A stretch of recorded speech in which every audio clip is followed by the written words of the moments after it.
నేను చెప్పే జాగ్రత్తగా విను. నీకు నా పర్సనల్ డీటెయిల్స్ మెయిల్ చేశాను.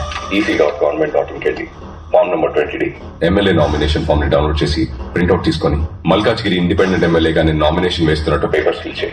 మన పక్కన ఉన్న కాన్స్టిట్యున్సీలో మన గురించి ఏమనుకుంటున్నారు? మంచిగానే మాట్లాడుకుంటారు సార్. అయితే ఇంకో ఫామ్ డౌన్లోడ్ చేయి. అక్కడి నుంచి కూడా మనం పోటీ చేద్దాం. ఒక క్యాండిడేట్ 2 చోట్ల నుంచి పోటీ చేయొచ్చు, తెలుసు కదా వాళ్ళ.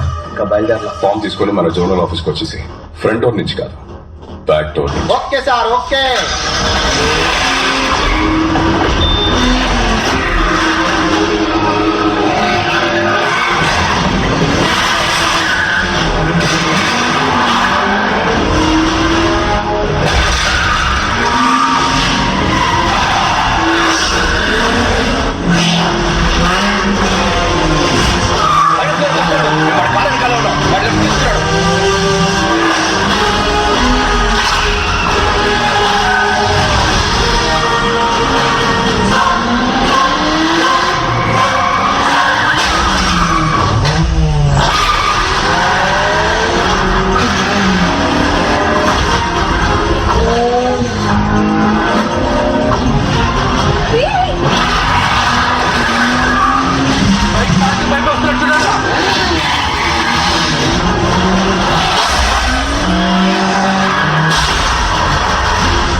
సార్ ఎవరైనా నువ్వు బ్యాక్ డోర్ నుంచి వస్తున్నావు? సార్ ఇంకా 5 minutes టైం ఉంది సార్, తీసుకోండి sir please. Aadhaar card page లో ఉంది సార్. స్థానికుడు సంతకాలు 8th పేజ్ లో ఉంది sir. Documents okay. Thank you sir. ఎందుకే ఫోటో తీస్తున్నావు? ఓకే సేఫ్టీకి సార్. Smile please. ఒక మంచి పౌరుడిగా నేను ప్రజాసేవని న్యాయంగా చేస్తానని ప్రతిజ్ఞ చేస్తున్నాను. ఇలా చూడు, పైన కిందకి తెచ్చావు, ఇక్కడి నుంచి పాతాళంలోకి తొక్కేస్తావు. నేను ఒకటి చెప్పనా? ఏంటి? ఒకటి ముందుకు వస్తే ఇంకోటి వెనక్కి వెళ్తుంది. ఏంటది?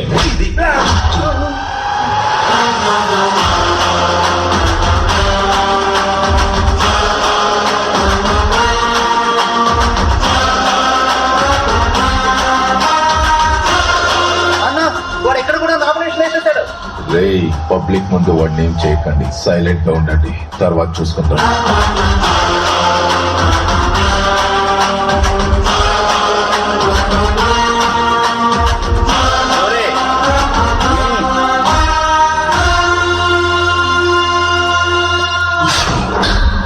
అన్న, కన్నా వాడిని పొడి చేస్తాడు. నువ్వు సావవుతామే, లేబర్కి తగలకుండా పొడిచిన. నువ్వు ఎమ్మెల్యే కావడానికి ఇదొక ప్లస్ పాయింట్. నాకు రాజకీయం తెలియదు, నేను ఒక రౌడీనని అన్నాడు వాడు.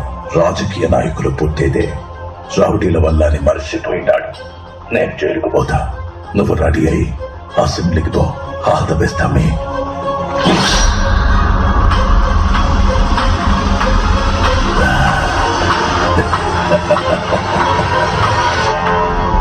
ట్యూషన్ మాస్టర్ ని పొడిచారంట. ట్యూషన్ మాస్టర్ ని పొడిచేశారంట. మారే ట్యూషన్ మాస్టర్ ని కత్తితో పొడిచేసారంట. కానీ ఎమ్మెల్యేకి పోటీ చేస్తుండే కదా, కత్తికే పొడిచేది. అయ్యో, మన ఓట్లు ట్యూషన్ మాస్టర్ కి వేద్దాం. రాష్ట్ర శాసనసభ ఎన్నికలకు నామినేషన్ వేయడానికి ఈ రోజు చివరి రోజు కావడంతో మల్కాజ్గిరి మరియు మేడ్చల్ నియోజకవర్గం నుండి నామినేషన్ వేయడానికి వచ్చిన ఇండిపెండెంట్ అభ్యర్థి విజయరాఘవన్ని రూలింగ్ పార్టీ అభ్యర్థులు కొందరు కత్తితో పొడిచి చంపబోయారు. వాడిని అలాగే వదిలేసుంటే ఒక కాన్స్టిట్యున్సీలోనే నిల్చునేవాడు. ఇప్పుడు 2 కాన్స్టిట్యున్సీల్లో నిల్చున్నాడు. క్యాండిడేట్ అయ్యాక వాడిని పొడిచారు. ఇప్పుడు మీడియా మన పార్టీని వదులుతుందా? ఎలక్షన్ టైం, రిజల్ట్స్ వచ్చే వరకు కొంచెం తగ్గుండు. ఎలక్షన్ రిజల్ట్ వచ్చే వరకే వాడు ప్రాణాలతో ఉంటాడు. సీఎం గారు, మీరు భయపడకండి. రాష్ట్ర అసెంబ్లీలో గల 119 నియోజకవర్గ స్థానాలకు ఈ రోజు తెల్లవారుజాము నుండి పోలింగ్ మొదలైంది. ప్రజలు ఎంతో ఉత్సాహంగా తమ ఓటు హక్కును వినియోగించుకుంటున్నారు. ఈ రోజు సాయంత్రానికి 70 నుంచి 75% ఓటింగ్ నమోదు కావచ్చని ఓ అంచనా. ఈ శాసనసభ ఎన్నికల ఫలితాలను కౌంటింగ్ అనంతరం వచ్చే వారం వెల్లడిస్తామని ఈసీ తెలియజేశారు. ఏ అరుణ్ కుమారి, నీ కొడుకు ఎక్కడ దాక్కున్నాడు? మీ ఇద్దరిని లేపేయమని ఆర్డర్. వేరే వాళ్ళకి అప్పు చెప్తే సగంలో వదిలేస్తారని నేనే వచ్చా.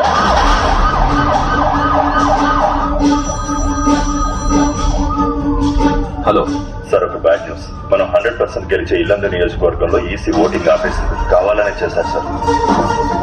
అసెంబ్లీ ఎన్నికల ఓట్ కౌంటింగ్ నడుస్తున్న ఈ టైంలో ఓ పార్టీ నాయకులు డబ్బులు పంచుతున్నారని ఇల్లందు నియోజకవర్గంలో ఎలక్షన్ కమిషన్ కౌంటింగ్ నిలిపివేశారు. వాళ్ళు ఖచ్చితంగా గెలిచే స్థానంలో ఓట్ల కౌంటింగ్ ఆపేయడంతో అధ్యక్షుడు రాజేంద్ర కుమార్ సభ్యులతో చర్చించడానికి పార్టీ ఆఫీస్ బయలుదేరారు. ఎలక్షన్ కమిషన్ ఒక నియోజకవర్గంలో ఓట్ కౌంటింగ్ ఆపేశారు. దానివల్ల మీ పార్టీ ఓడిపోతుందంటారా? ఇది అపోజిషన్ పార్టీ సెంట్రల్ గవర్నమెంట్ చేసిన కుట్ర. ఈసారి కూడా మేమే గెలవబోతున్నాం. ప్రభుత్వాన్ని మళ్ళీ మేమే ఏర్పాటు చేస్తాం.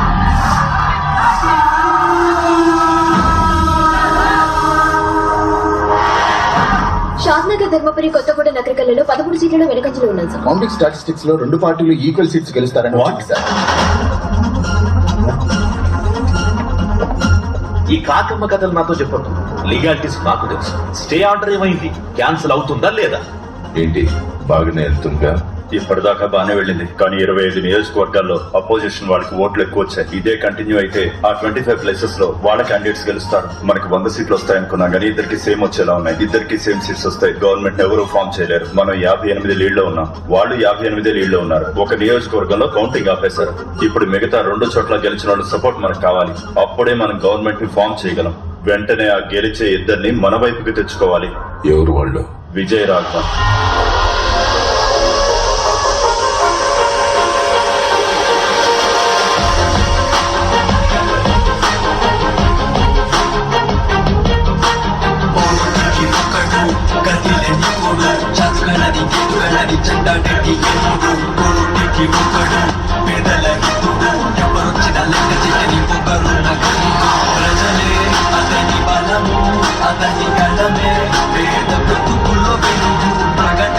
అతని గమనం చదువు అతని ఆయుధం, అతని సైన్యం అతని ధైర్యం చూసి వణికెవ్వరులే మనకై పుట్టి మనతో నడిచి మనకై బ్రతికెరా. గత వారం జరిగిన తెలంగాణ రాష్ట్ర శాసనసభ ఎన్నికలకు ఉత్కంఠంగా జరుగుతున్న కౌంటింగ్ లో ఇండిపెండెంట్ గా పోటీ చేసిన 145వ ward ex corporator Vijaya Raghavan తను పోటీ చేసిన 2 స్థానాలలోనూ ముందంజలో ఉన్నారు. విజయ రాఘవన్ తో పోటీ పడుతున్న 2 పార్టీల ప్రత్యర్థులకు కనీసం డిపాజిట్లు కూడా రావడం లేదంటే విజయ రాఘవన్ కి ప్రజలలో ఆదరణ ఎలా ఉందన్నది మనకు అర్థమవుతుంది. ఎలక్షన్స్ లో పోటీ చేస్తున్న 2 పెద్ద పార్టీలు మెజారిటీని సాధించలేకపోతున్నాయి. సూర్యన్ వచ్చేట మీరు కూర్చుంటారా? రండి.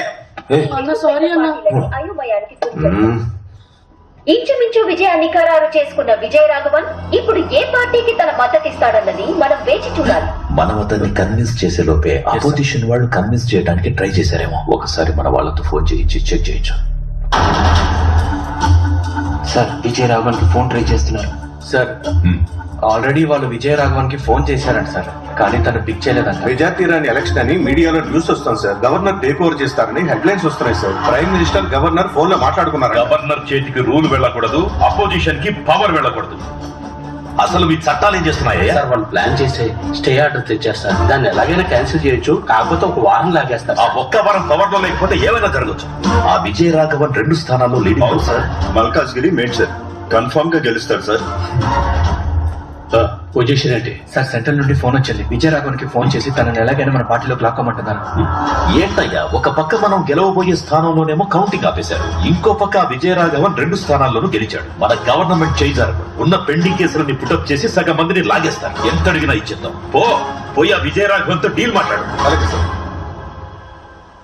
నేను ఇన్ని సంవత్సరాలు బయటికి రాకపోవడానికి కారణం సూర్యకిరణాలు తగిలి నా శరీరం మండుతుందని కాదు, నా శరీరానికి తగిలిన గాయం కన్నా నా గుండెకి తగిలిన పెద్ద గాయం ఏంటంటే ఈ ఊరికి నేనేం చేయలేకపోయానే అని.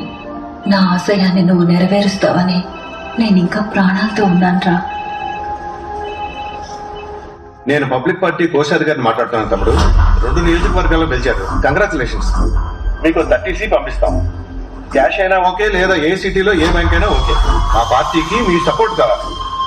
30 కాదంటే పార్టీ 50 అయినా పర్లేదు, ఓకేనా?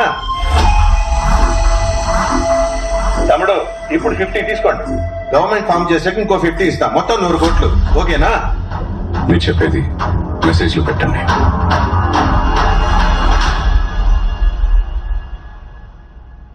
ఫార్మల్ గా మెసేజ్ పెట్టమంటున్నాడు సీఎం గారు.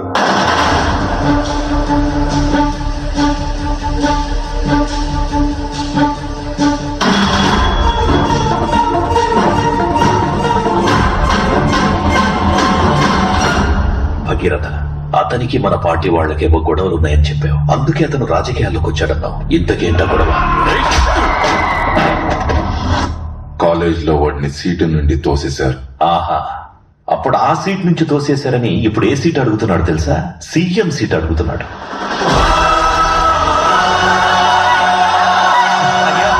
ఎవరినో చేయడం ఏంటయ్యా? మీరేనయ్యా మా సీఎం. పొజిషన్ లో గెలిచిన వాళ్ళని 5 లేపేమంటారా?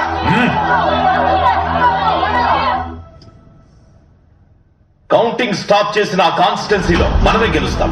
కానీ ఆ స్టే ఆర్డర్ ని క్యాన్సిల్ చేయించి కౌంటింగ్ చేసే టైంకి మన గవర్నమెంటే ఉండాలి. గవర్నర్ రూల్ ఉంటే రిజల్ట్ ఎలాగైనా మార్చేస్తారు. అప్పటి వరకు 1 వీక్ 10 డేస్ పవర్ మన దగ్గరే ఉండాలి.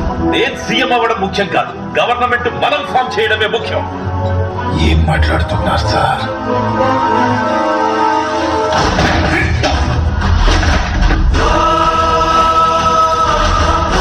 ఆపోజిట్ వాళ్ళు అతనికి సీఎం పోస్ట్ చేస్తున్నారట. వాళ్ళిచ్చే సీఎం పోస్ట్ ఏదో మనం ఇస్తాం కదా. లేదు సార్, అతను వద్దంటున్నాడు. ఆ పార్టీ వాళ్ళే అతనికి టార్గెట్.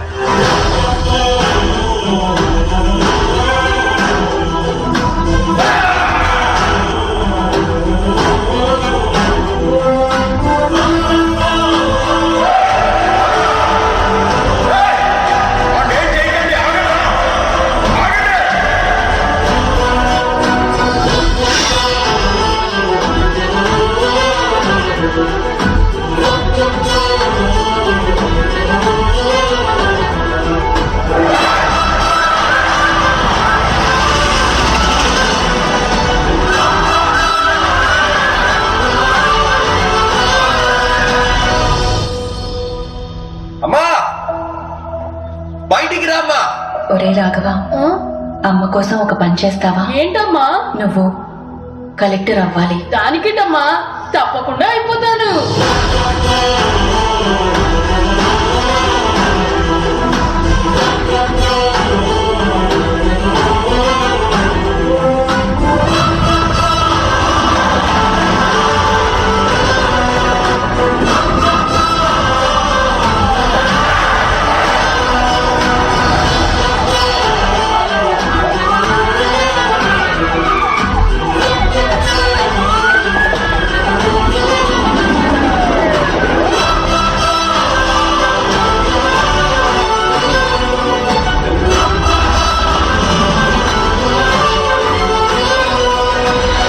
నువ్వు చేసిన తప్పులన్నిటికీ ఈ రోజు ముగింపు దొరకబోతుంది. వతలను నిన్ను ఇంచు లెక్క తేలుస్తా. Arrest him.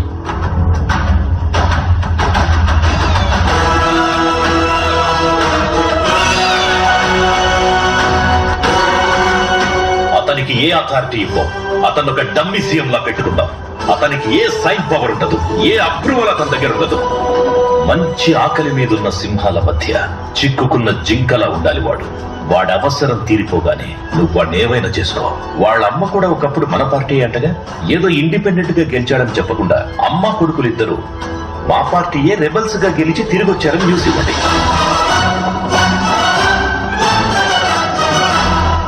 ఏంటి మిస్టర్ భగీరథ, నీకు బాగా తెలిసిన వాడేగా, ఇంత దూరం తెచ్చుకున్నావు? సింపుల్ వ్యక్తే కదా.